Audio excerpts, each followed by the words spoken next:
Well, it's been nearly 2 weeks since anti-government protests erupted across Iran and became the biggest challenge to the regime since the 2009 Green Revolution. But after 21 deaths, hundreds of arrests, social media blackouts, and security in the streets, the Iranian regime seems to have, by and large, suppressed it. Now President Hassan Rouhani says he will push to narrow the gap between officials and the younger generation. And in those protests, there were chants of death to Rouhani and some chants that sounded like this.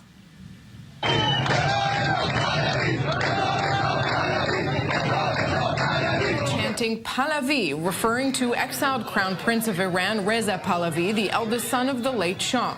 Before the Islamic Revolution in 1979, his family presided over a very different kind of Iran, one with warm ties with the U.S. and Gulf states, even intelligence sharing with Israel for a time.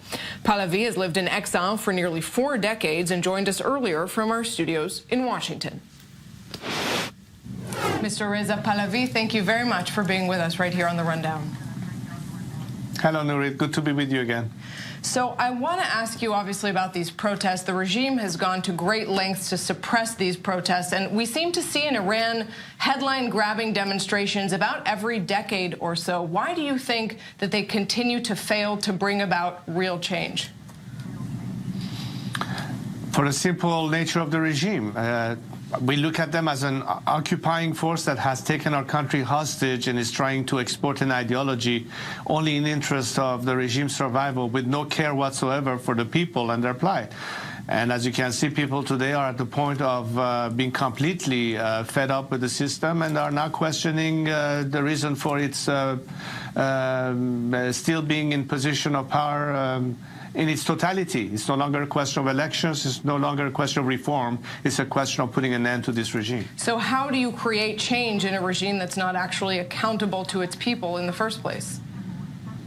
Well, obviously, people have to resist and mount campaigns of demonstrations and civil disobedience and ultimately force the regime to retreat in a point of collapse. Naturally, in such movement, and we've seen many of them throughout the world that ultimately ended the totalitarian or authoritarian regimes that they had to face, there has been some degree of international support as well, which makes the task easier, and therefore they don't feel in total isolation and unhelped or unheeded. This is what the people of Iran today expect the world to be on their side and support them in their desire for freedom and liberty.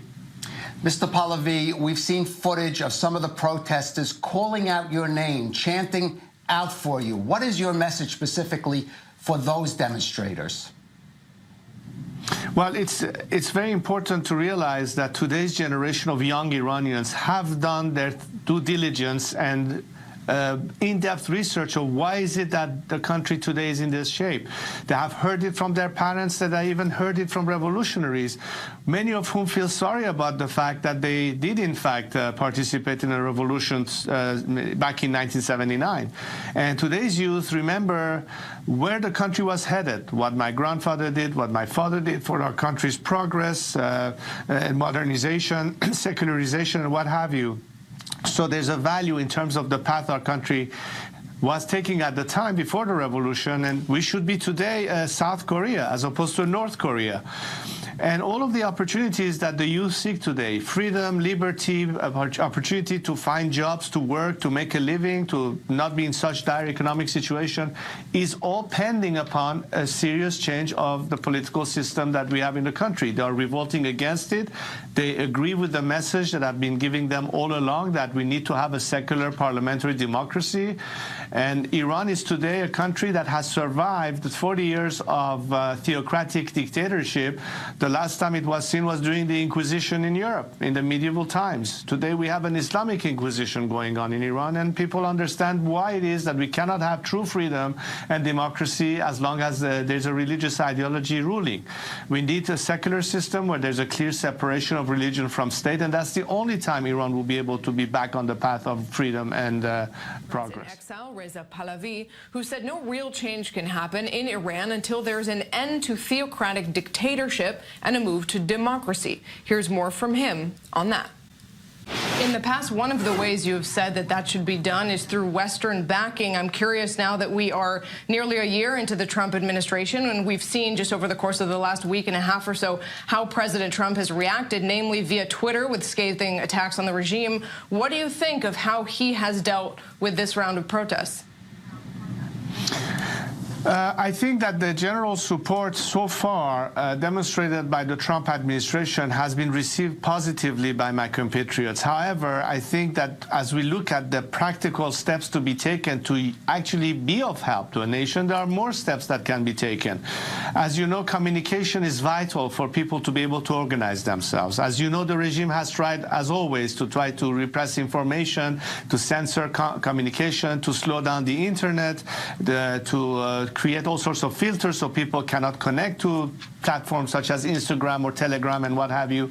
There's a lot of technological assistance that can be done. Some of them are barred as a reason of the policy of sanctions that makes some companies, for example Google, that can provide the kind of access to be clarified as to whether or not they're violating sanctions by doing something in that direction or not. There are some specific steps that this administration can take. But beyond that, and in general sense, I think leaders of democratic countries have to understand that dialogue has to be established at some point with representative of the people who demand democratic change. You're not going to be able to find all the answers by limiting your access only to the regime and its representatives. That's a very critical issue at this stage. So I want to take that a step further. Back in May, when you and I spoke, you mentioned that you would like the United States to play an active role in regime change.